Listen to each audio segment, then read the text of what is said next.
asato ma sadgamaya tamaso ma jyotirgamaya mrityurma amritam gamaya.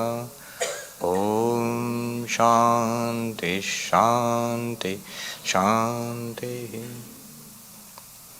Om, lead us from the unreal to the real. Lead us from darkness unto light. Lead us from death to immortality. Om, peace, peace, peace.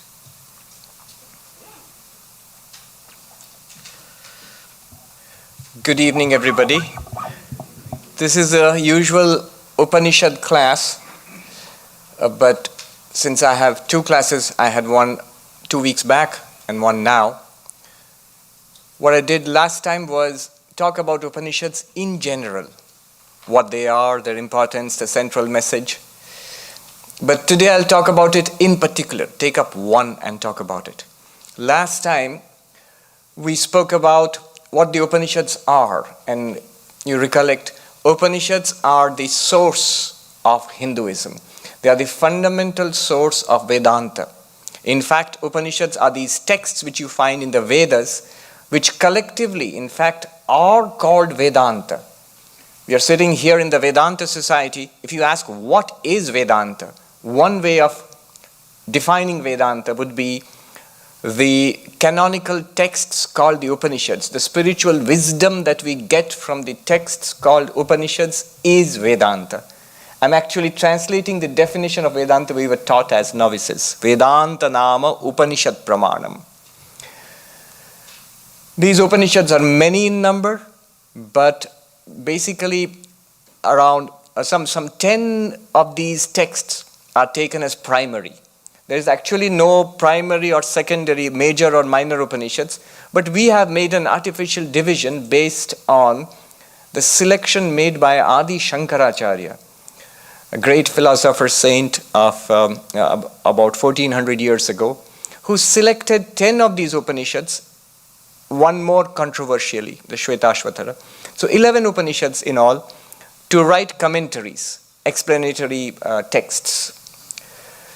So those ones he selected are called the major Upanishads. But there are more than 10. There are many of those Upanishads. In fact, we have a list of 108 Upanishads in one of the Upanishads themselves. What do these Upanishads teach us? They tell us that, to put it briefly, succinctly, in one sentence, that thou art. You are Brahman. That spiritual reality which we all are seeking, the solution to all our life's problems, is already within us, not within us. We are that. We are that which we are seeking. Seeking where? Everywhere, whatever anybody is doing. Right here, you're in Vedanta Society, you are seeking a little wisely, but all those people who are not in Vedanta Society, outside moving around everywhere, good, bad and ugly, they're all seeking, they're striving. And the Upanishads say that what they are all striving for ultimately is this reality which we already are. This summary of Upanishadic teaching is called Mahavakya, the great sentence. Most famously, that thou art, Tat Tvam Asi. That's from one of the Upanishads, the Chandogya Upanishad. Now the Upanishads have been fundamental to the development of Hinduism. Last time I mentioned how the different great philosophical systems, Advaita Vedanta, non-dual Vedanta, Vishishtadvaita Vedanta, the qualified monastic Vedanta, Dvaita Vedanta, dualistic Vedanta, and indeed all other philosophical systems within Vedanta, Shuddhadvaita, Dvaitadvaita, Achintya Bheda Ved, all of these, they are all basically commentaries, traditions of commentaries on these Upanishads. So you can see Upanishads are the foundation of these philosophical systems. You might say, well, philosophical systems are all right. What does it have to do with me? In fact, if you look at Hinduism as you encounter it, when you come here, us, we are based on one commentarial tradition of the Upanishads called Advaita Vedanta, the commentarial tradition of Shankaracharya.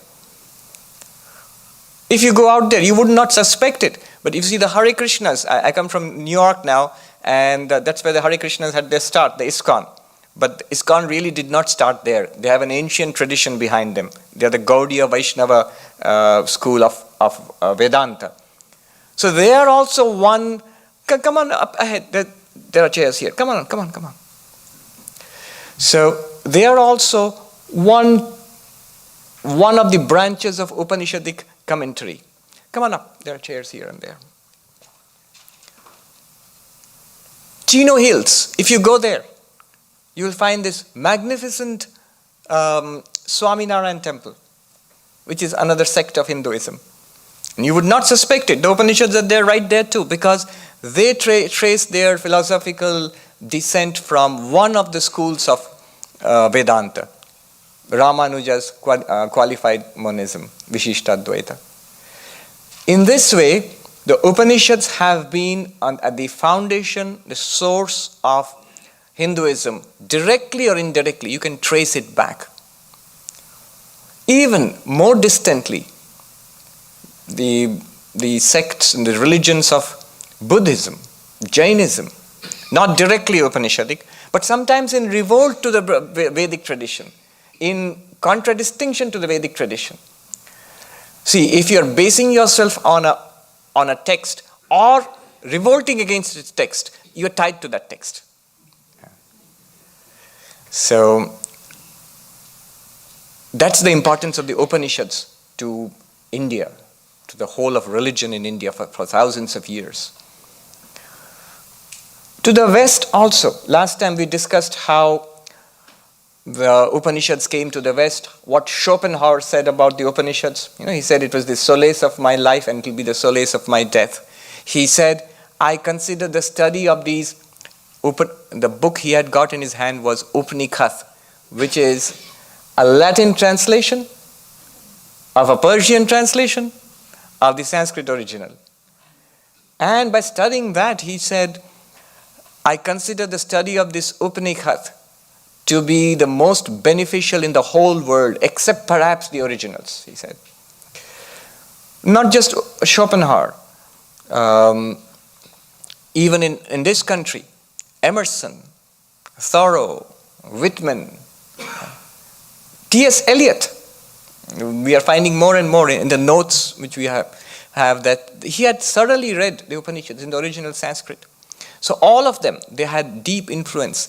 Somebody said Emerson is the mind of America, and one of his biographers. And he said many Americans do not know, little know how much that mind was shaped by the wisdom of India. Now you might say, okay, I'm sold. You don't have to advertise it anymore. Can I have a taste of the real thing? And that's why, come on in, there's space here, yes. Yeah.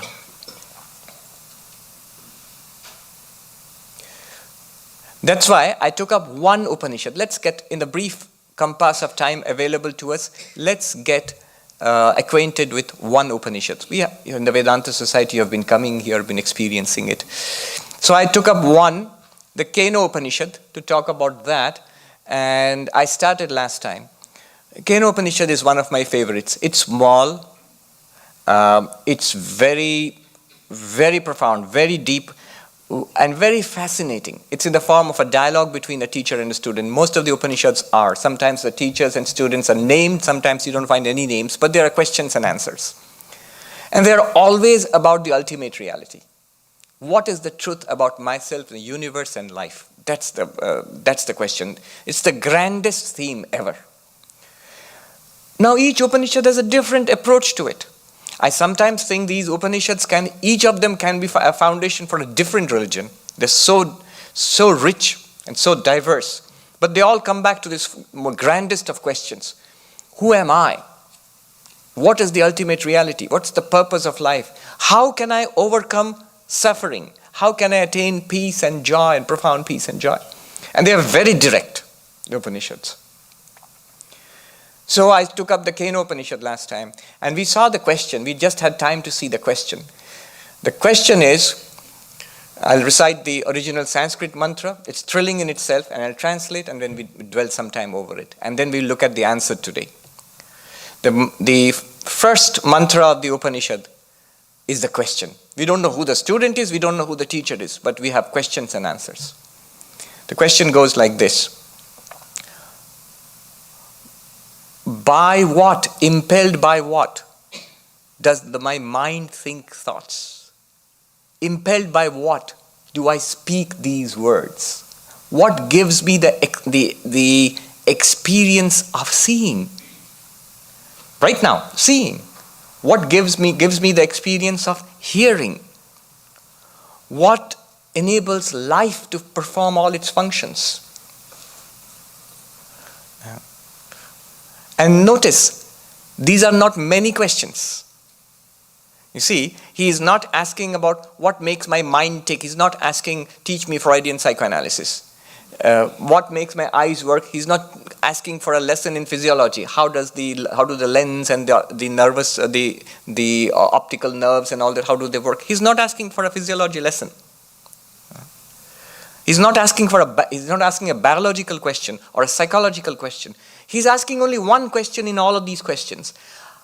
Our conscious life, the life which we are leading right now, is constituted of sights, sounds, thoughts, feelings, memories, breathing, life. This is what we experience all the time. What enables this to happen? This is the question, fundamental question. I mean, you cannot go any deeper than this. Keneshitam patati preshitam mana kena prana prathama preti yukta keneshitam vachamimam vadanti chakshu shrotram kaudeva yunakti. What a beautiful way it's put. What brightness, what bright being within me gives me all these experiences. You see, consciousness is brightness, it's light, it's awareness. What is the nature of this awareness?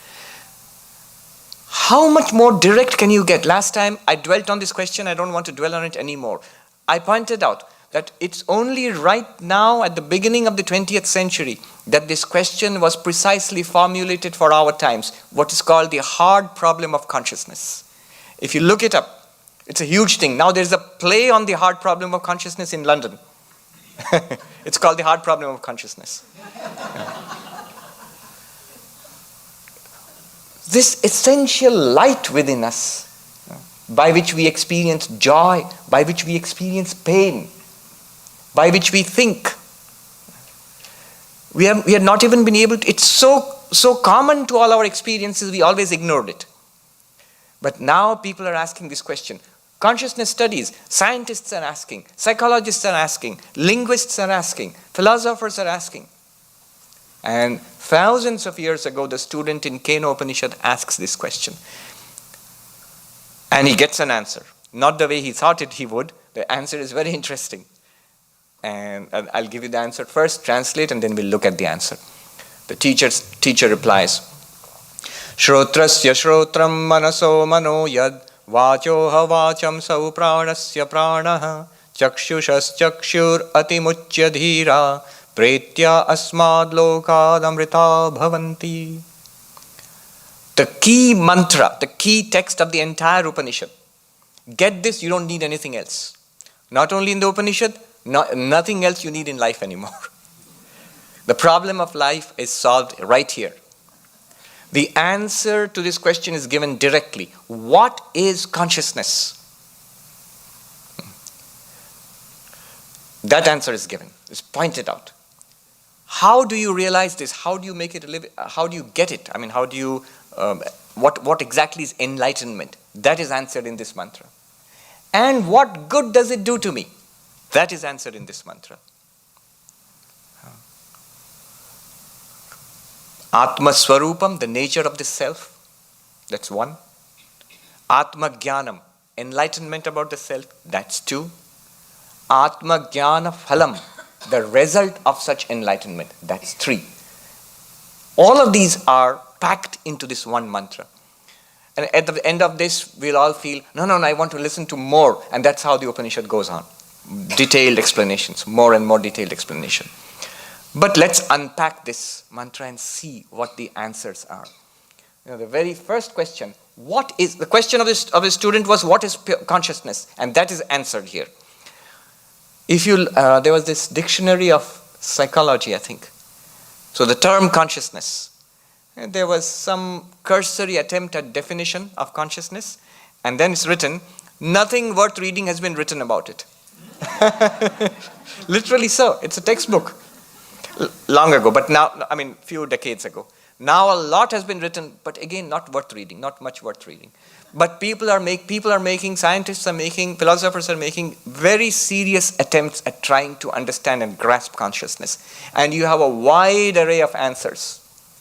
Some of them are very Vedantic, as we shall see. Some of them are very materialistic, trying to say the consciousness is just a product of the brain. Like your liver secretes bile, the brain secretes consciousness. Something like that.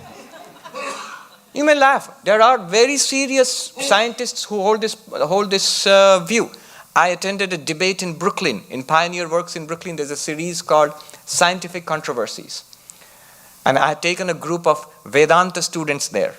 When I went there, it looked like some kind of a rock party, There were these people, all very young people. And they were drinking beer, and I thought there was going to be music and dancing afterwards. There was a hard music going on there. I thought, where have we come? But when the debate started, it was a very serious affair. On one side, David Chalmers, head of the mind-brain consciousness unit of NYU. On the other side, Paul Allen, the chief scientist of the Paul Allen Brain Trust, Christoph Koch.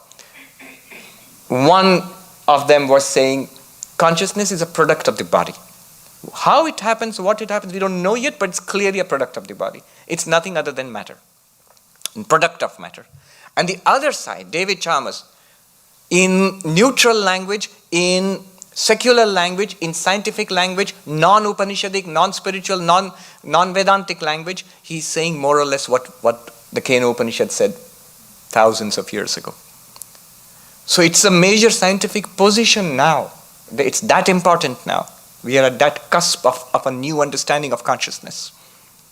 I quoted Evan Thomas's book last time, Evan Thompson's book, Waking, Dreaming and Being, where he says, the Upanishads are so important. He says consciousness studies did not start 20 years ago. Consciousness studies started thousands of years ago in these texts called the Upanishads. And he says the Upanishads are so important, we ought to date our history as before Upanishads and after Upanishads. Okay. But coming back to the answer. So first is, what is this consciousness? And the beauty of this mantra is it points so directly. It's unsettling. Dear student, you asked what is consciousness? What is this bright being within which gives us all conscious experience? How do I hear? How do I see? How do I think? How do I hear? He says, Shrotrasya Shrotram, by the ear of the ear. What is that? How do I think? By the mind of the mind. How do I get the expression, the experience of speaking? So let me guess, by the speech of the speech? Yes, you're right. So how do I smell? Nose of the nose? Whatever does it mean? It means this. When you say ear of the ear, or eye of the eye, or speech of the speech, you mean three things. One, it is not the ear. If you say, but you hear by the ear, then the answer is straight. But if you say ear of the ear, you get the conscious experience of hearing something right now. With the help of the ear, no doubt. But there is something other than the ear. First point.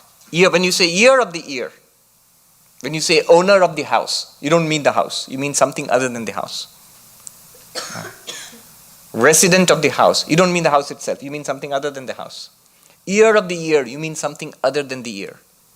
But you also mean something which is right there, functioning in the ear, through the auditory system, through the system by which you hear, which powers it, which lights it up, as it were. You also mean, number three, that which enables the ear to do what it does. To make it very simple, just not abstract. I also gave this example last time. Look at all these electrical devices. This bulb, when it was there in the shop, it did not give light. Then what happened to it when the Swami bought it and plugged it in here? Now it's shining. The air conditioner, when it was in the shop, it was not cooling the shop. When you bought it here and plugged it in, what happened? It starts cooling the room. This microphone, when it was in the box, it was not amplifying sound. But when you plug it in, it starts amplifying sound. Now I can ask this question.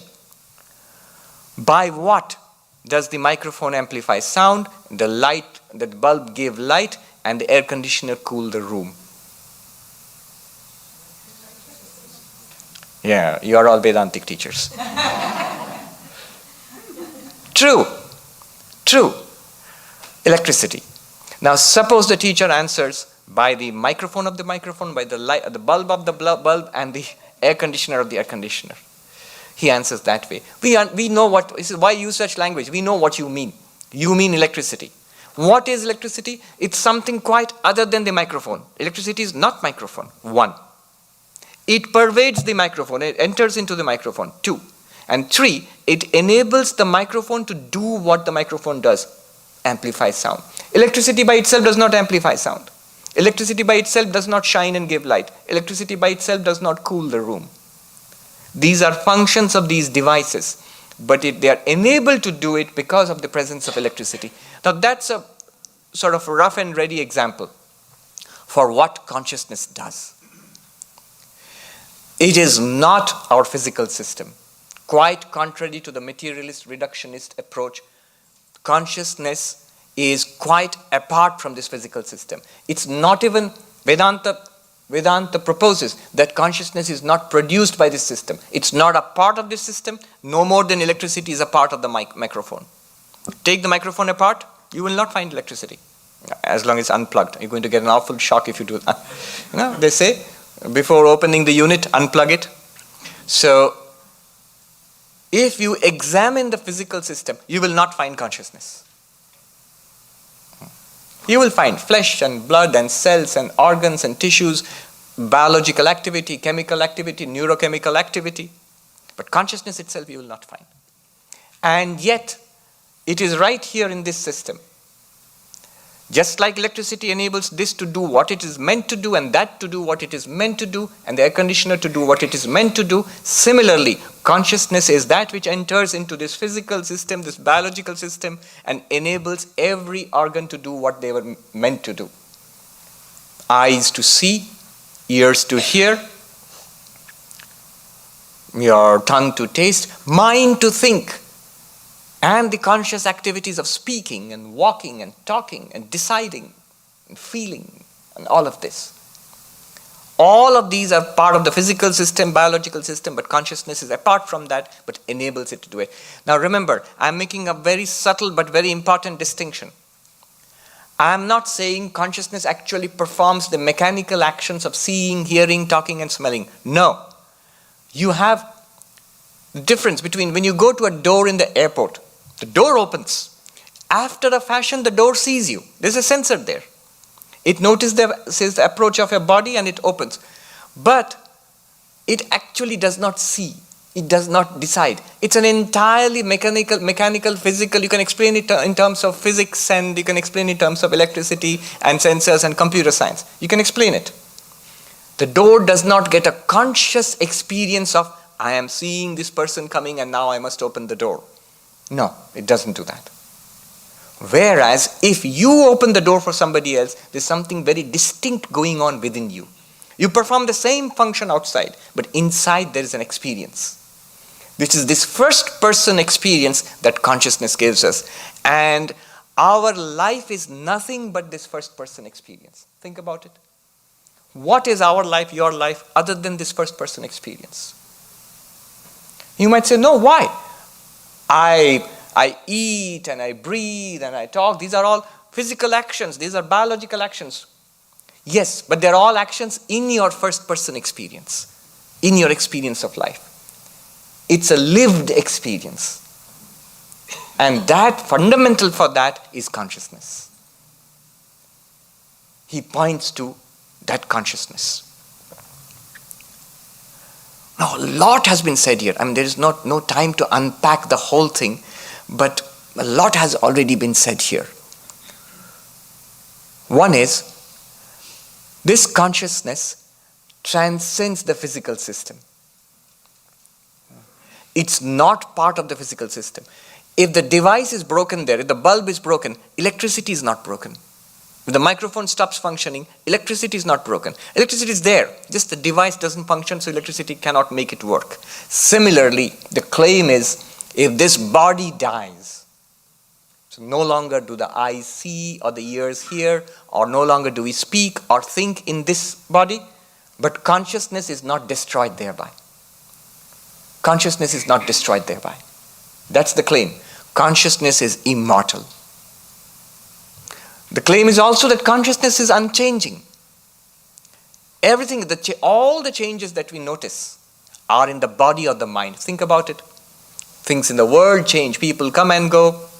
Things in the body change. From childhood to teenage, to middle age, to old age. The body is changing. The mind changes continuously.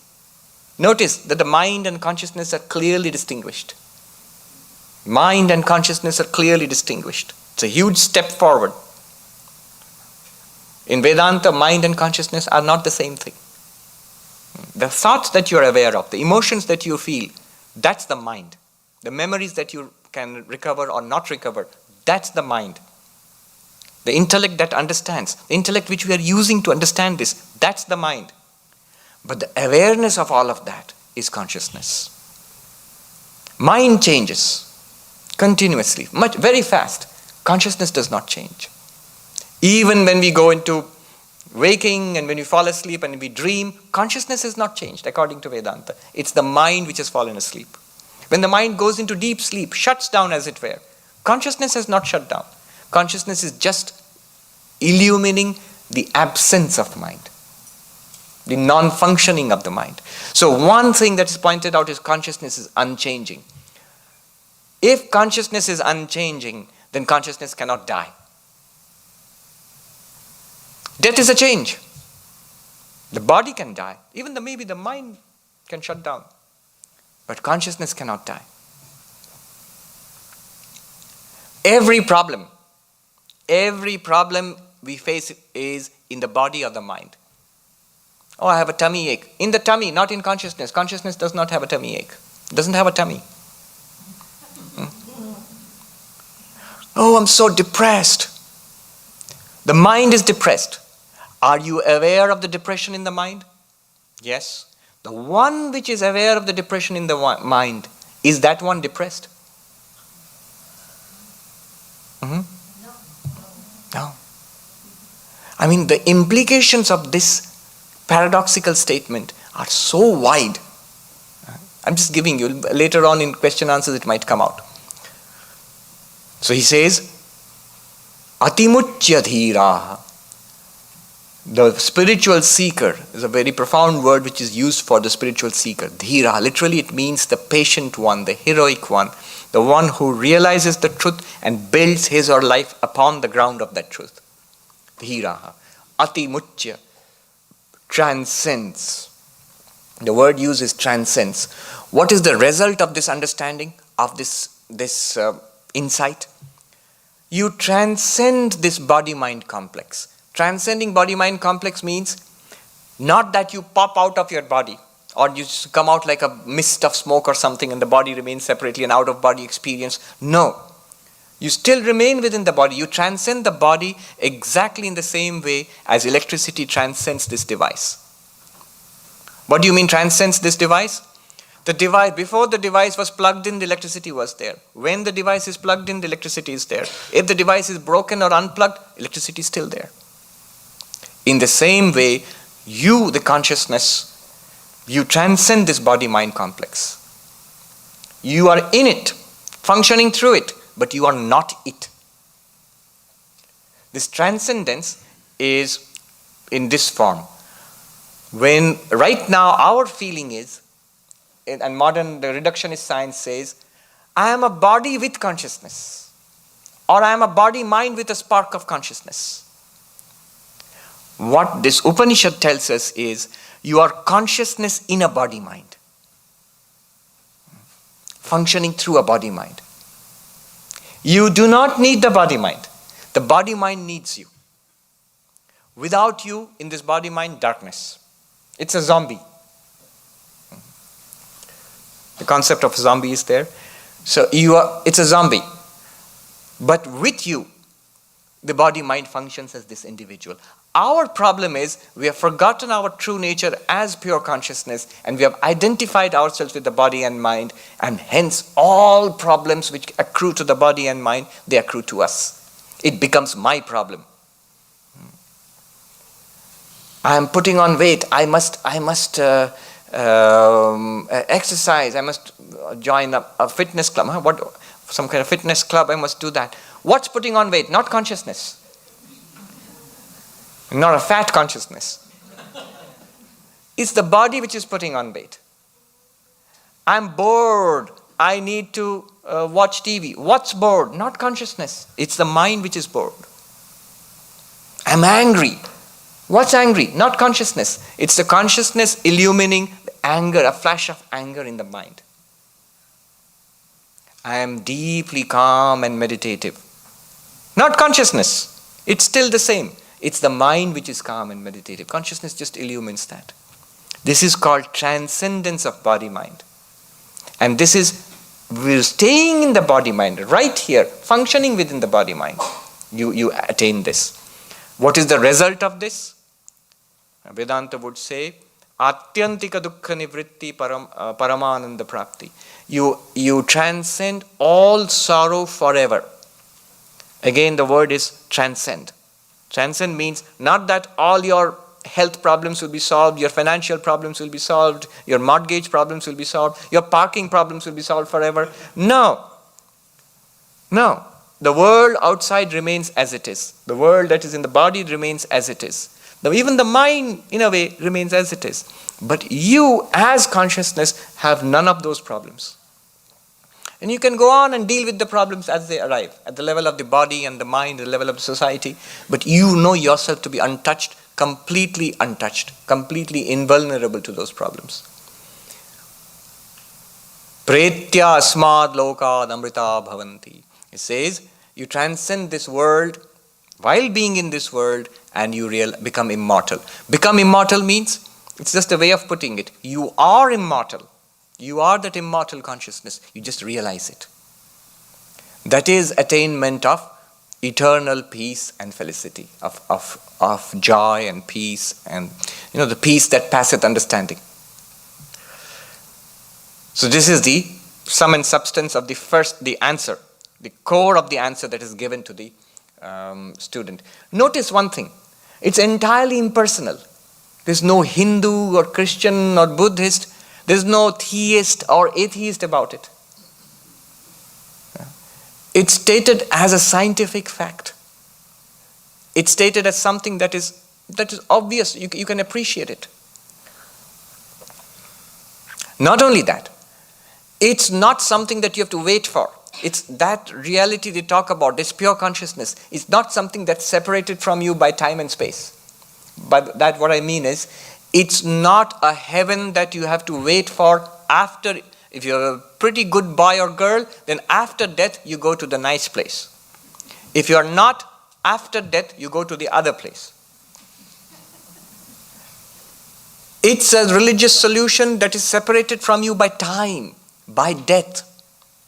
Here they are not proposing a post-mortem religion. After death you get something. No. Right now. Why not? It's available right now. Why shouldn't you get it right now? It's not a distance separated by it's not something separated by distance. I saw a billboard, heaven is a place. This pure consciousness is not a place you go to. It's you. And it's available right here.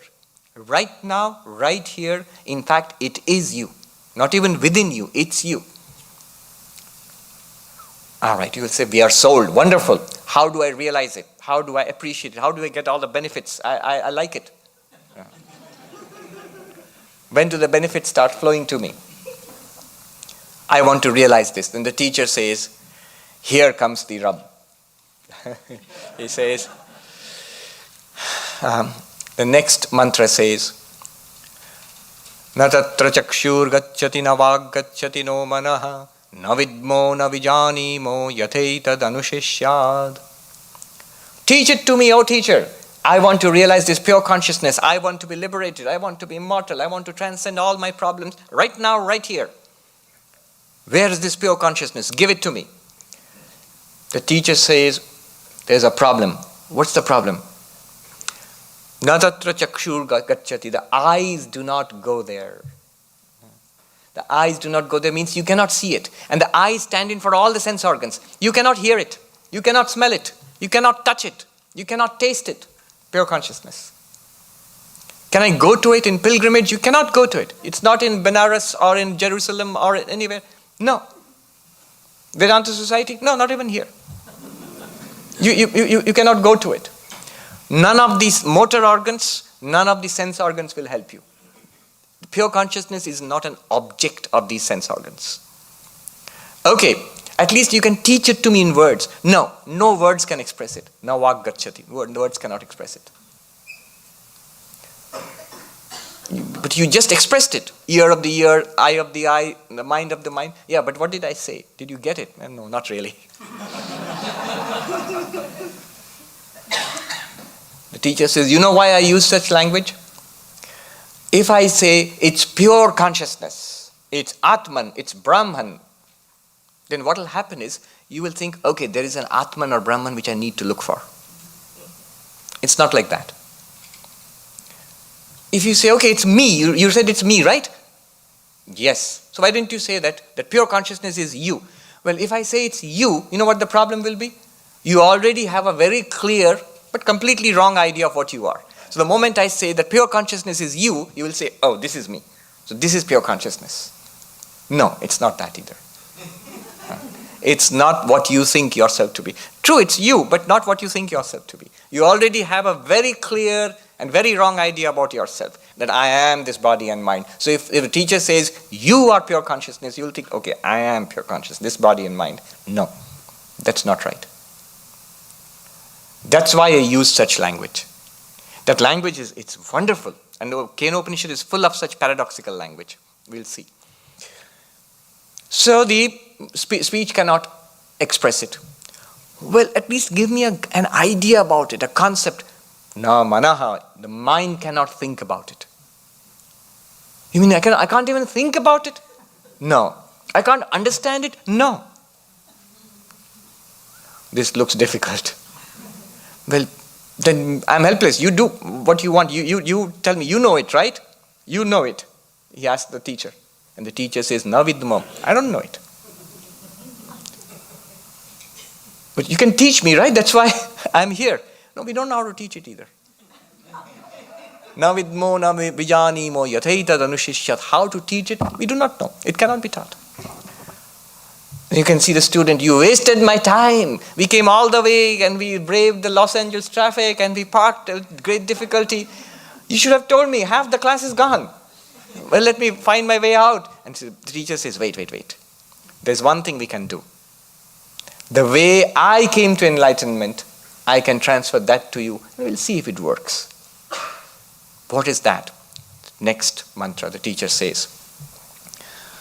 Remember, we are trying to become enlightened, realize that we are pure consciousness. So here is the instruction. What is that pure consciousness? He says, Anya deva tad vidita datho avidita dadhi iti shushruma purvesham yenas tadvyacha chakshire. Thus we have heard from our ancient masters. What I have heard, I transmit unto you. What is that? That pure consciousness you're looking for.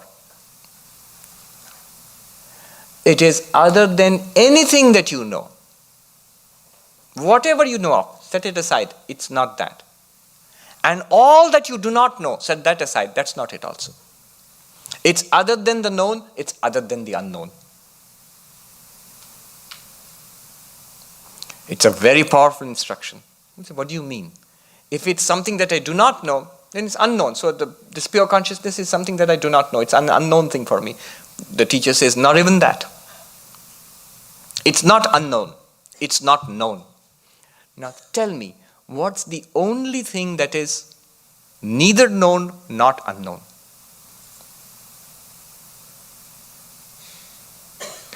What is the one thing that you cannot say, I know it as an object, like a glass, like my body, like the mind, nothing like this.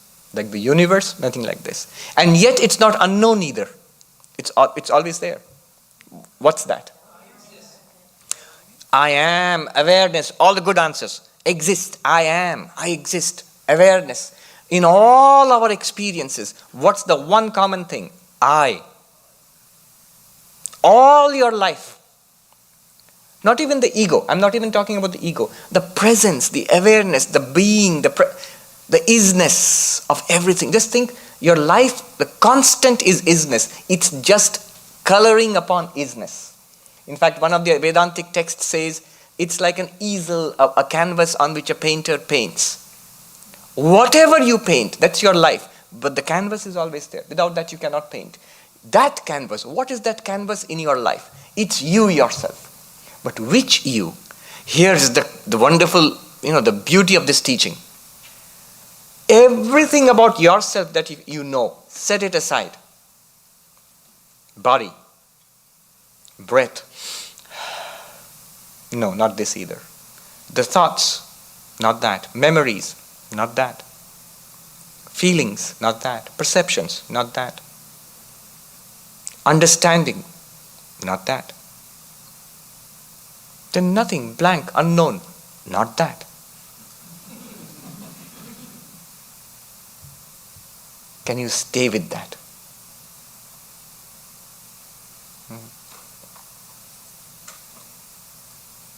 The story of the 10 people who crossed a river, I've often told that story.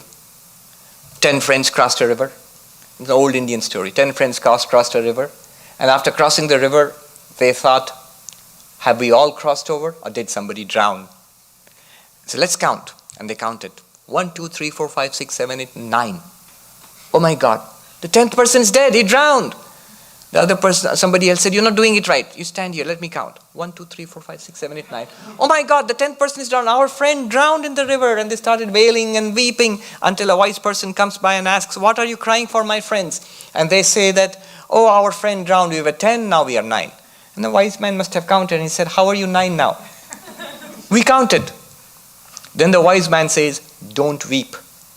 This is important. The Guru says this to us. The Upanishad says, don't be afraid. That which you are seeking for exists. The 10th person is there, is alive and well. Where? Relax, I'll show you. Don't weep. That's what, Master tells us. Enlightenment is possible. Your Buddha nature is there. The Atman, Brahman, it's there. You say, where? Relax, I'll show you. And says, now you count. They say, we have counted. Humor me, show me. He counts. 1, 2, 3, 4, 5, 6, 7, 8, 9. I told you. 9. And the wise man comes and takes his hand and points it this way. Thou art the 10th. Dashamastvamasi. Thou art the 10th. And this person says, wow, 10. Let me see. 1, 2, 3, 4, 5, 6, 7, 8, 9. 10. Oh my God, the 10th person has been found. And the others say, let me try it. And they all come and do that and they find the 10th person. They're so happy and they're so grateful. But we are doing exactly the same thing. What is it that makes the eyes see and the minds think and the speech speak, all these conscious experiences of our life? Count them. Sit down calmly and count. Here is the physical body. Here are the life processes. Breathing. Go deeper. Here are thoughts. Go deeper. Here is the intellect, understanding, memories. Even the ego, I. Go deeper. Blank, nothing. What is it that watches these? The blank you come to when you dismiss even the intellect. You see, there's nothing more.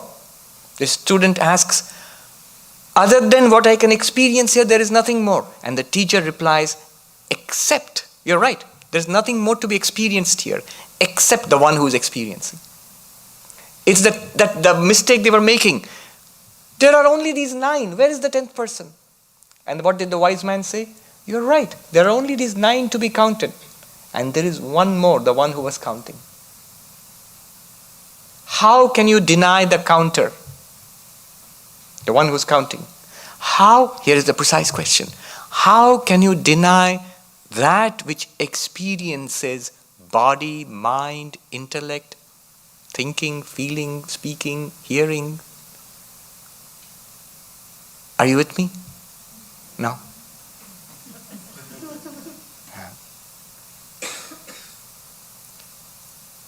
He gives a test to the student. Have you got it? There's actually a test. The teacher says, have you got it? Remember, it's not an object. It's not an object. That's the problem. It's not an object. What was the mistake of the person who was counting? What mistake? Why didn't he find the 10th person? Because he was looking in the wrong place. Where was he looking? Why was he looking outside? Can you think about that? If you know that, you will know what prevents us. What is this flimsy barrier between you and enlightenment? What is it? What made him look outside? Why did he think he would find the 10th person outside? Because he found the first 9 outside. So he thought, okay, 1, 2, 3, 4, 5, 6, 7, 8, 9. Clearly the 10th one should have been there, but it's not there. It drowned. The problem is, the self is not an object. We may say, yeah, I know. We may say that. We are not getting it. That's the fun. The search for God, a mystic said, is the problem with the search for God is, the one you are looking for through these eyes is the one who is looking through these eyes. I didn't invent it, so I didn't coin that. It's a great mystic in the past ages. It's not an object. And everywhere we're looking for an object. If I describe it to you in the finest Upanishadic terms, pure existence, pure consciousness, pure bliss, you know what we'll do? We're trying to look for pure existence. Pure existence. As an object, never. You'll never get it. And what happens is, when you finally begin to see that you do not get it as an object, the next big ditch we fall into is, so it's not there. 10th person is drowned. There is no Atman, no, I can't find it. So it's not there. You are mistaking the one, you are ignoring the one who counted. You are ignoring the one who's trying to find it. You're ignoring the awareness itself. In fact, you're ignoring the only one reality which lights up your life. You're looking at the objects, you're missing the light. The reason why you're missing the light is you yourself are that light. No harm done. Because you yourself are that light, you can never perish. You just go on seeking for a few lives more. So there's a test given by the teacher. The teacher says, Yadi manyase suvedeti dahramevapi nunam tvam vetta brahmano rupam yadasya tvam yadasya deveshvatanu memamsyamevate manye viditam. My dear student, have you understood it, what I taught? And the student says, yes. And the teacher says, you have understood very little. This pure consciousness as it is in you or as it is in the gods, whatever it is, you have understood very little if you say you have understood. Because if you think I found it like I have found this glass, you have got a concept maybe. You have got an understanding. That's not pure consciousness. If you say I have got it as an object, then you have not got it, because it's not an object. Even the subtlest thing that you can get is still a subtle thing. Even the subtlest concept that you can arrive at of the Upanishad, of the self, is still a concept. It's not the self. And the student was a remarkable student, worthy of the teacher. The student says confidently, Manye Viditam, I have understood it. I've got it. And the teacher says, Mimamsyam evate, analyze it further, investigate further. Are you sure? Think about your answer before you give me. I'm confident, I've got it. And the teacher, glares at him sort of, You don't seem to get it. It's not an object you can get. You see, the teacher puts the student in a dilemma. If the student says, I have got it, it's wrong, because you cannot get it as an object. You cannot understand it as an object. If the student says, I have not got it, you're stupid, you flunked the course. If the teacher, and there's no option of keeping silent. At least the teacher can keep silence, and the silence is the highest exposition of the Atman. Silence is profound, silence is cool. But if you're a student, you can't afford to keep silent. This teacher is asking a question, you have to reply. Now what does the student do? If he says, yes, I've got it, it's clearly wrong. No, I've not got it. You flunked it. Keep silent. You flunked it again because I expect an answer. And the student says, yes, I have got it. And the teacher says, explain. You can't be that stupid. And the student says, Naham manye suvedeti no na vedeti vedacha yonas tad veda no na vedeti vedacha. Here's more of that language. Very interesting. If I translate directly, I do not say that I have known it. It is not that I do not know it. I know it. Those amongst us, he points to the other students, those amongst us who have understood my statement that I do not know it, yet it's not that I do not know it. They know it. I'll repeat it. Naham manye suvedita. I do not say that I have known it. Yet, no na Veda. Not that I do not know it. Vedacha, I know it. And then he points to all the other students. Yonas tad Veda. The amongst us who are sitting here, those who have understood my statement that I know it, and I do not say that I know it, and yet it is not that I do not know it, they know it. I'll repeat that. Amongst those who are sitting here, those who have understood this statement, that I do not say that I know it, and yet I do not say that I do not know it. I know it. They know it. And the teacher is so happy. He understood that the student is worthy. He's put it precisely. He's just rephrased the teacher's own teaching. What was the teacher's teaching? It is other than the known, it's other than the unknown. It's exactly what the student says. And he rephrases it in his own language so that he shows the teacher, I've got it. Now many of you look puzzled. And I'm sure thousands of years back, many of the other students looked puzzled. What's he talking about? The teacher speaks in riddles, and now the students he's got the same contagion. He's speaking in riddles too. Now the teacher explains to all the students. Yasya matam tasya matam yasya na vedasa avijñātam vijānatam vijñātam avijānatam. Beautiful. Completely paradoxical language. He is explaining. The teacher says, look, I'll explain it to you. Those who think they know it as an object, they know it not. Those who know that it cannot be known as an object, they know it. Avijñātam vijānatam. It is unknown to those who have known it. It is known to those who have not known it. And yet, I can see, many of you get it. This pure consciousness which is not an object, which is you in fact. The non-objective you. One teacher puts it so precisely, I can't put it more precisely. Not this you.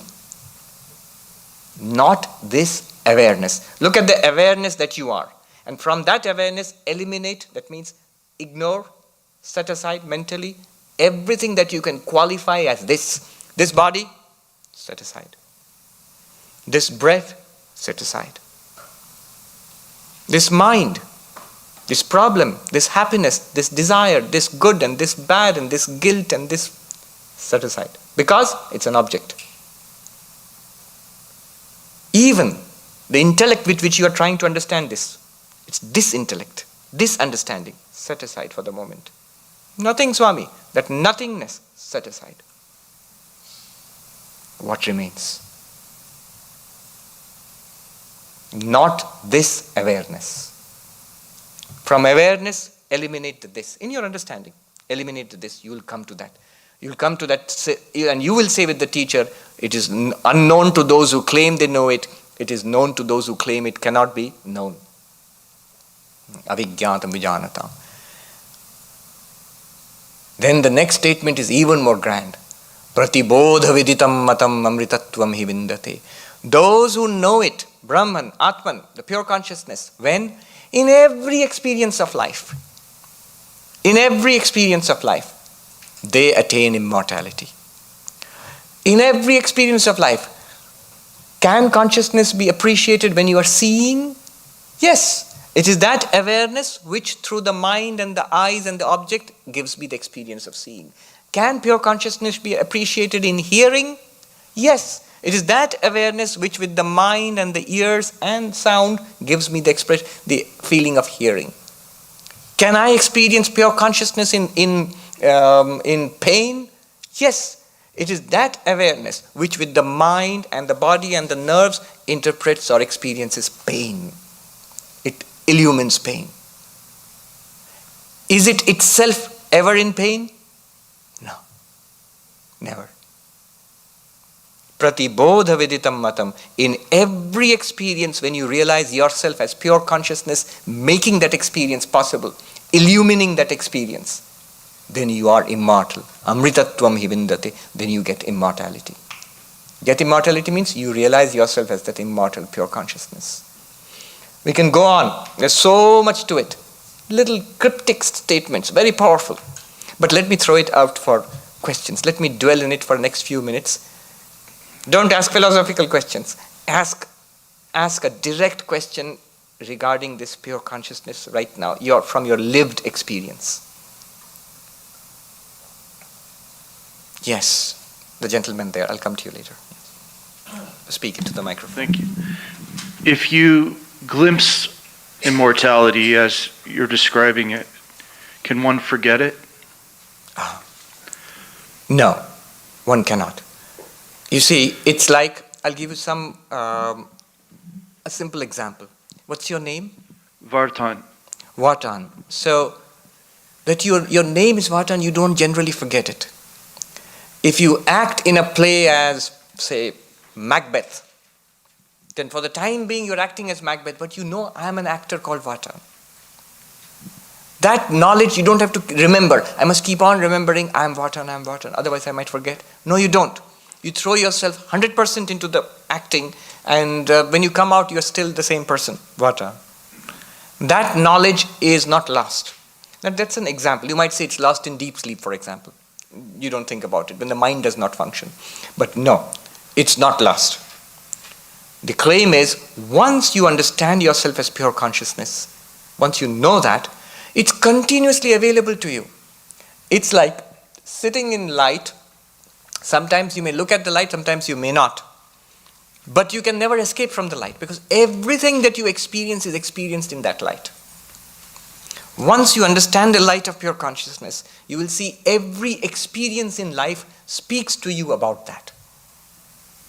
How can you forget it? How can you forget it? If it is one thing among many, then you can forget it. The whole problem in religion is keeping your mind on God. Everybody says it's so difficult. My mind is full of so many other things. I can't keep my mind on God. Because we take God as one thing among 1,000 other things. So the mind naturally dwells among 1,000 things. But if I say, seeing what here reminds you of your eyes. Careful, question. Seeing what here reminds you of your eyes. You say seeing anything, because seeing itself reminds me of my eyes. No? You might say, no, I have to look at the mirror to see my eyes. Not necessary. The very fact that you can see me, you can see this room, you can see the person next to you, it not only shows you these people and these objects, it also reveals to you that you have eyes which are functioning. The very act of seeing reveals to you that you have eyes, though you are not directly seeing your eyes. In the same way, every conscious experience reminds you, points you back to the pure consciousness you are, once you get it. Why you are asking this question is, because right now you feel, I have got it. And next tendency will be, now I have glued on to it. Then the feeling will be, I might forget it. I'll probably forget it by the time I'm out of the door. That's because it's something in the mind. It's a concept that we are beginning to understand, and that's good. But that's not yet enlightenment. Enlightenment is that separation. I am that which is illumining the understanding of pure consciousness in the mind. That understanding of pure consciousness is not pure consciousness. If I do not understand it, I am still the pure consciousness revealing the not understanding intellect. If my intellect gets it, I am still the pure consciousness which is illumining the intellect that gets it. It will be permanent, irreversible. You can never go back again. You can never forget it even if you try. Okay. Question. There was a question. Thank you. Here. I'll come to you. Yes. Then please speak into the microphone. Something occurred to me when you were speaking that hadn't occurred to me before, and it was a way to distinguish, I know I'm going to make this into a question. It was a way to distinguish consciousness from hearing, seeing, and that is not to think of it as a thing or a function or an object, but to think of it as a relationship. And Right. then when you think a little further, you can think of consciousness as a relationship to Brahman. Consciousness, the way you're thinking, as a relationship, that's a function of the mind. A relationship always takes two terms. If you remove the terms, father and son, with one term you cannot just have a father without a child. You cannot have a son without a father. And if you remove the two terms, the relationship is gone. Right? Right. If consciousness is a way of relating to the world, suppose you remove the world, then consciousness will be gone also. But then you wouldn't wonder about it. No, but when you come back, then you would say that, okay, we have an example like deep sleep. No world. Look at it from your point of view. No world. Not even the conception of yourself as a person sleeping. Follow this carefully. Right? Mm-hmm. And so you will say, then there's no need of relationship. There's no need of consciousness relationship. The two terms are not there. World is not experienced. I as a person am not experienced. And that's deep sleep. But here's the question. Did you experience deep sleep? Was there an experience of deep sleep? It's a subtle question. Think about it. Do you experience waking? Not confident? Yes. There should be a resounding yes, of course. We are experiencing waking. Do you experience dreams? Yes. Surely. We have experiences of dreams. And after that, there is a stage of deep sleep. No dream, dreamless sleep. And this is proved beyond any doubt because even physically there is science and medicine accepts, psychology accepts non-REM sleep, non-rapid eye movement sleep, which is said to be deep sleep. So there is something called deep sleep. Now the question is, do you experience deep sleep? Some would say, no, there's no experience in deep sleep. If there was not, then you know what would happen when you wake up? You would say, I was awake, I fell asleep and dreamt, now I am awake again. But you don't say that. He said, I was awake, I had dreams, and there were periods without dreams. You see, I slept like a log, I did not know anything. You did not say I was disturbed by dreams. Or I had a nightmare. No, I slept like a log, I did not know anything. Is that an experience? Yes. Why do we think it's not sometimes you might think that's not an experience. Why do we think I'll come to you. Why do you think that it's not an experience? Because, again, the 10th man problem. All the time we think an experience is an experience of an object, of a thing. That's what is experience. I am experiencing a person, a thing, a place, something. Then it's an experience. If there is nothing, then how can it be an experience? That's what we are thinking. But deep sleep is not an absence of experience. It's an experience of absence. If you remove everything from all the contents from your consciousness, that does not mean you have removed the consciousness itself. So the consciousness just illumines the blank stage of life. That's deep sleep. If you admit there is an experience in deep sleep without objects, without even a conscious subject to experience it, then you are admitting there is consciousness without terms. Then that consciousness cannot be a relationship. What is it a relationship between? So consciousness is not understood in Vedanta as a relationship. Consciousness is understood as the reality itself. Yeah. But there was another question there at the back. Yes, I'll come to you. The back there. And please speak into that. Yes. So consciousness being that which illumines, Yes. then would that be the only true way of examining our life here, our the way we function, the way we think? True way in this way is take your stand on that. What Advaita says is shift the reference of the I. Who am I? Right now, I say I'm this. Advaita says this is the source of your problem. First of all, it's false. You are not this. Shift it to the consciousness. That I am consciousness experiencing this.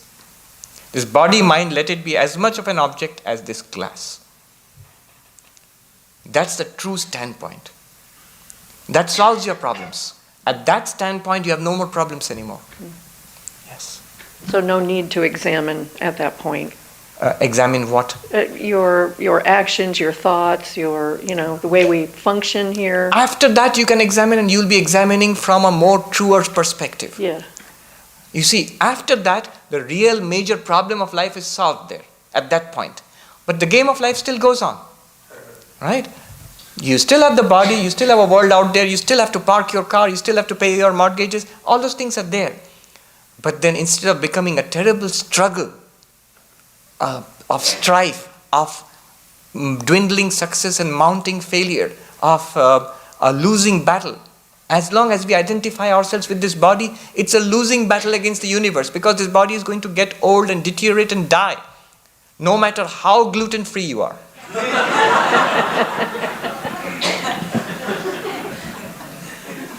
There is no solution in this world as long as you are rooted in the body. There is no safety here as long as you are rooted in the mind. Let the body be there, let the mind and intellect be there, let the life be there as it is. You take your stand as pure consciousness, you see you have no problem, and you can play the game of life as long as it goes on with great joy and freedom and then it's fun. Then it becomes Hollywood for you. It's a movie. You are the screen on which the movie of life plays. It's not a poetic way of saying it. In Advaita Vedanta, it's a literal truth. Isn't consciousness the screen on which life is experienced? Right now, without any Vedanta or anything. Isn't it in your awareness that you experience life? A greater truism cannot be there than that. Vedanta just tells you that. Stay with the awareness. Don't slip out into body and mind. Let body and mind do their thing. There was a question there somewhere. Yes, at the back. All right, we can. Yeah. Namaste Swami. Namaste. My name is Kirana.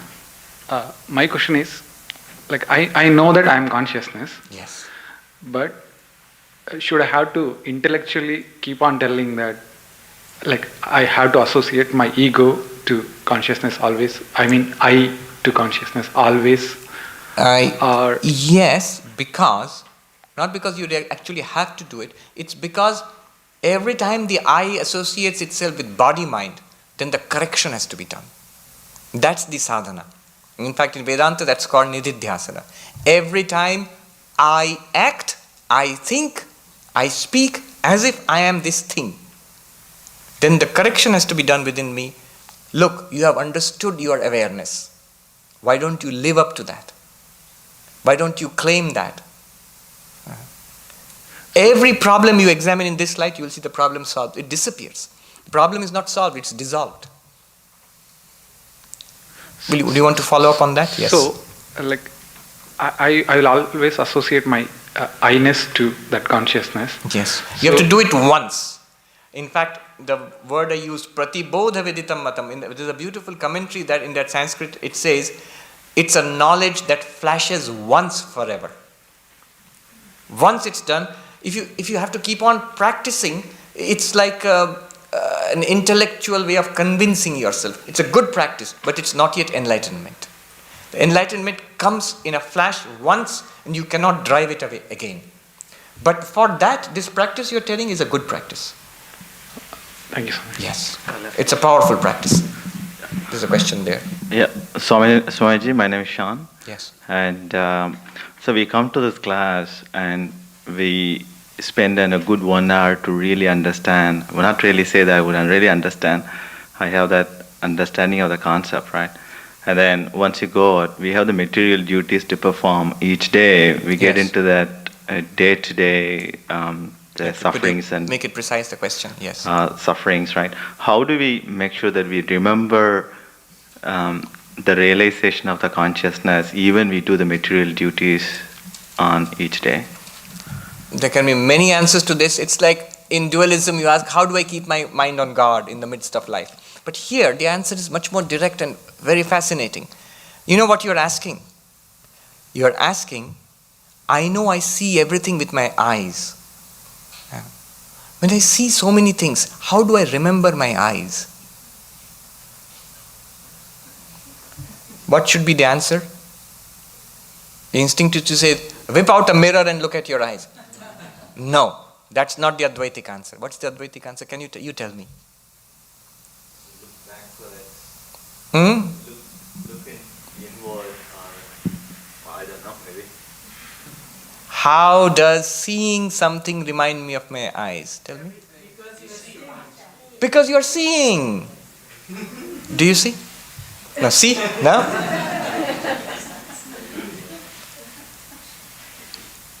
The very fact that you see, you know what it tells me? Two things. It's a glass. And the second thing is, my eyes are seeing this glass, that I have got eyes. Otherwise I can't see the glass. In our unenlightened state, if you show this, he'll say, what is this? A glass. The enlightened person says, glass appearing to my eyes. I'm not talking about eyes or glass. I'm talking about pure consciousness and your life.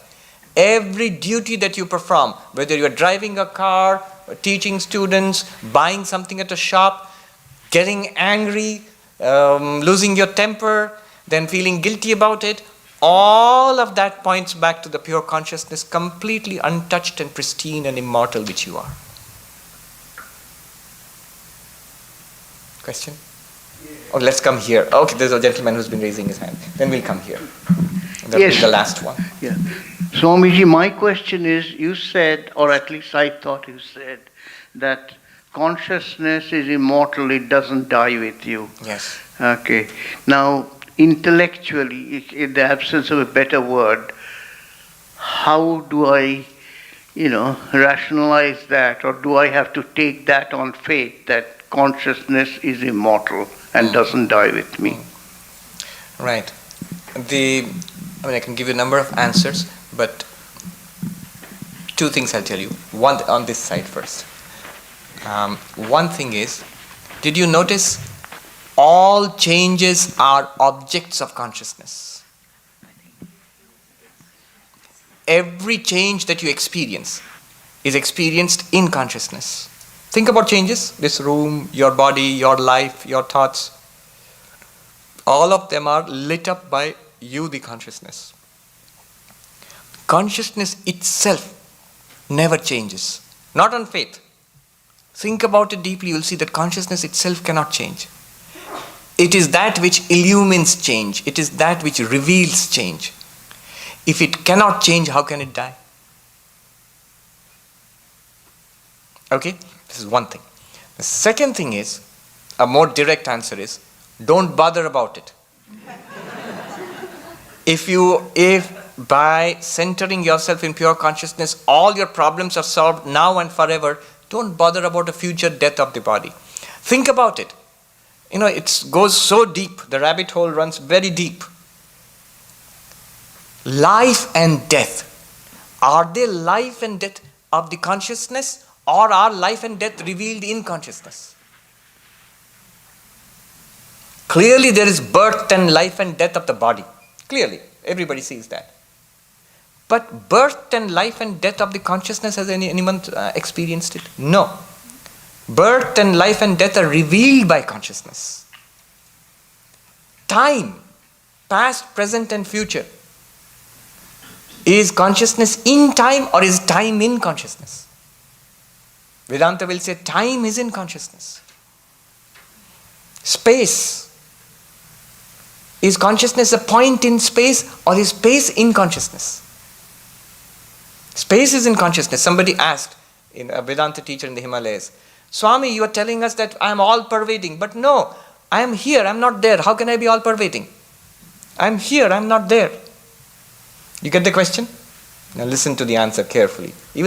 Any one of these answers is enough to enlighten a person. I am here, I am not there. How can I be all pervading? And the answer was, here and there, are they not two in your consciousness? The whole experience of here and there, of space, is it not in consciousness? In fact, when you say consciousness is all pervading, it's a concession to space. By taking space to be real, we say consciousness is all pervading. Actually, even that is not true. When we say consciousness is eternal, non-dying, that's a concession to time, past, present, and future. Actually, even that is not true. Because we say that, otherwise the reaction will be, oh, so consciousness is not eternal. No, we are not saying that. Eternal, not eternal do not apply to consciousness. Because they are time words, they're tensed words, past, present, and future. Consciousness is everything. You're making a concession to things. Only when you accept all things, then you say, okay, consciousness pervades everything. But everything is in consciousness. Consciousness is not in everything. Yes. All pervading, eternal, non-dual, these are also relative terms. Ultimately, consciousness in itself, you cannot say anything about it. As the teacher said, beyond words. Last question. Pranam Swami. My name is Cornelius, and I heard you speak about the availability of liberation right now. Yes. And what I wanted to ask is kind of piggybacking on some of the other questions, twofold actually. First question is, what is that one thing that shrouds this consciousness or this conscious reality for me right now? And secondly, how do we transmute a familiar unknowing into a experiential one, I guess? All right. Let me change your idea about liberation. The idea we have always been taught about liberation in Vedanta is that I am not yet liberated. I am a person in search of liberation. The Hindus and Buddhists and Jains, the Indian religion, see as a cycle of birth and death. I am undergoing births and deaths and suffering until I get liberated. When I shall finally see, okay, I am liberated, no more is birth and death for me, I am this infinite consciousness and all that is past behind me. That's the way Hinduism, Buddhism, Jainism, all the dharmic traditions in India, they see it, the cycle. Now I'll tell you something shocking. It's wrong. When you get enlightened, you will not say, oh, I was in a cycle of birth and death. Now I am liberated from it. Now I shall not have any more birth and death. I will remain as pure consciousness. No. What you will say is, I always was pure consciousness and liberated. I am pure consciousness and liberated. I always will remain as pure consciousness and liberated. That entire so-called cycle of birth and death was a phantasm, a nightmare. It never was it is a fiction. It never was a reality. The reality was I was always liberated. In the negative language, in the Mandukya Upanishad, Gaudapada puts it, there is no one who is liberated. So we are all in bondage. There is nobody who is in bondage. So we are all seeking. There is nobody who is seeking. What do you mean? This is the final truth. I'm literally translating Gaudapada's Karika. So this is the concept of liberation, the ultimate. But if you say it at first, it doesn't make sense. The first thing, the immediate reaction will be, okay, we can stop coming to Vedanta Society. Radhakrishnan put it this way, that this is too much, he says. You are selling an unreal solution to an unreal problem. There was this person, there were these so-called snake oil salesmen earlier who would say this will cure all your diseases. So the judge sentenced a person like that. It's a real case in the 18th century in America. A quack to jail. And the sentence was this, the charge was this. He's found guilty of selling real remedies to unreal ailments and unreal remedies to real ailments. So it will sound crazy if you put it that way, but that's actually what happens. You see it from the point of view of pure awareness. That's the state which has always been there. What shrouds? What takes you across? In one word, and end with this. Ignorance shrouds it. Nothing shrouds it except ignorance. What takes you across? Nothing except knowledge. Just to know it. But behind that is the whole entire story of spiritual life. It sounds direct and pretty easy. In one sense it is, in another sense not at all. Alright. I pray to Sri Ramakrishna, to the Holy Mother, to bless us all with this insight, so that we may find blessedness in this very life itself. Om Shanti Shanti Shanti Harihi Om Tat Sat Shri Ramakrishna Arpanamastu.